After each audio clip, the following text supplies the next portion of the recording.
Middle ഈസ്റ്റിൽ വീണ്ടും ഒരു വലിയ യുദ്ധത്തിന്റെ നിഴലിലാണോ? ലോകം മുഴുവൻ ഉറ്റുനോക്കുന്നത് ഇറാൻ എന്ത് തീരുമാനമെടുക്കും എന്നാണ്.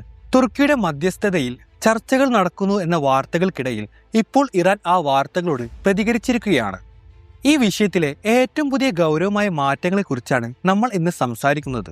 ഏറ്റവും പ്രധാനപ്പെട്ട കാര്യം, തുർക്കിയുടെ മധ്യസ്ഥതയിൽ സമാധാന ചർച്ചകൾ നടക്കുന്നു എന്ന വാർത്ത ഇറാൻ പൂർണ്ണമായും തള്ളിക്കളഞ്ഞു എന്നതാണ്. ചർച്ചകൾക്കായി തങ്ങൾ ആരെയും ചുമതലപ്പെടുത്തിയിട്ടില്ലെന്ന് ഇറാൻ വിദേശകാര്യ മന്ത്രാലയം ഔദ്യോഗികമായി അറിയിച്ചു.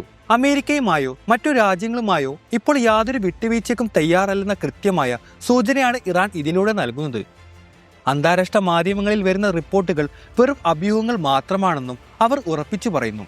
എന്തുകൊണ്ടാണ് അമേരിക്ക ചർച്ചകളെക്കുറിച്ച് സംസാരിക്കുന്നത്? ഇറാൻ ഇതിനെ വിളിക്കുന്നത് മാനിപ്പുലേഷൻ അല്ലെങ്കിൽ കുതന്ത്രം എന്നാണ്. അമേരിക്ക വാർത്തകൾ കെട്ടിച്ചമക്കുകയാണെന്ന് ഇറാൻ ആരോപിക്കുന്നു. ഇതിലൂടെ രണ്ട് കാര്യങ്ങളാണ് അമേരിക്ക ലക്ഷ്യം വെക്കുന്നത് എന്നാണ് ഇറാൻ പറയുന്നത്. സ്വന്തം സൈനിക നീക്കങ്ങൾക്കും തയ്യാറെടുപ്പുകൾക്കും കൂടുതൽ സമയം കണ്ടെത്തുക, ലോകരാജ്യങ്ങൾക്ക് മുന്നിൽ തങ്ങൾ സമാധാനത്തിന് ശ്രമിക്കുന്നു എന്ന് വരുത്തി തീർക്കുക. പക്ഷേ അമേരിക്കയുടെ ഈ കളിയിൽ വീഴാൻ തങ്ങൾ തയ്യാറല്ലെന്ന് ഇറാന്റെ നിലപാട്. ഇതുവരെ ഇറാൻ സ്വീകരിച്ചിരുന്നത് ഒരു പ്രതിരോധ തന്ത്രമായിരുന്നു. എന്നാൽ ഇപ്പോൾ കഥ മാറുകയാണ്. ഇറാന്റെ കപ്പലുകൾക്കോ സൈനികർക്കോ നേരെ ഒരു ചെറിയ നീക്കമുണ്ടായാൽ പോലും തിരിച്ചടി അതിശക്തമായിരിക്കും. ലോകത്തെ ഏറ്റവും പ്രധാനപ്പെട്ട എണ്ണക്കടത്തുപാതയായ ഹോർമുസ് കടലിടുക്ക് അടച്ചുപൂട്ടുമെന്ന മുന്നറിയിപ്പും ഇറാൻ നൽകി കഴിഞ്ഞു. അങ്ങനെ സംഭവിച്ചാൽ ലോകത്തിന്റെ സാമ്പത്തിക വ്യവസ്ഥ തന്നെ തകിടം മറിയും. ആക്രമണം ഉണ്ടായാൽ അത് പ്രതിരോധിക്കുക മാത്രമല്ല, ശത്രുവിന്റെ താവളങ്ങളിൽ നേരിട്ട് പ്രഹരിക്കാനാണ് ഇറാന്റെ പ്ലാൻ.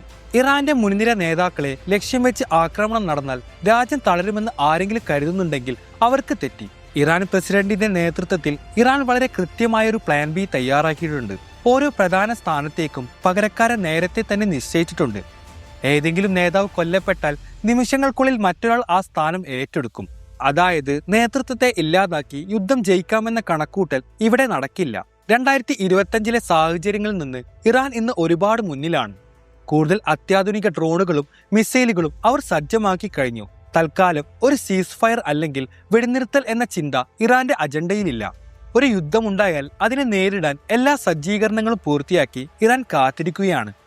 മിഡിൽ ഈസ്റ്റിലെ ഈ നീക്കങ്ങൾ ലോകത്തെ എങ്ങോട്ടാണ് നയിക്കുന്നത്? നിങ്ങളുടെ അഭിപ്രായങ്ങൾ താഴെ കമന്റ് ചെയ്യുക. ഈ വീഡിയോ നിങ്ങൾക്ക് ഉപകാരപ്പെട്ടുവെങ്കിൽ ലൈക്ക് ചെയ്യാനും ചാനൽ സബ്സ്ക്രൈബ് ചെയ്യാനും മറക്കരുത്. മറ്റൊരു വീഡിയോയുമായി വീണ്ടും കാണാം. താങ്ക്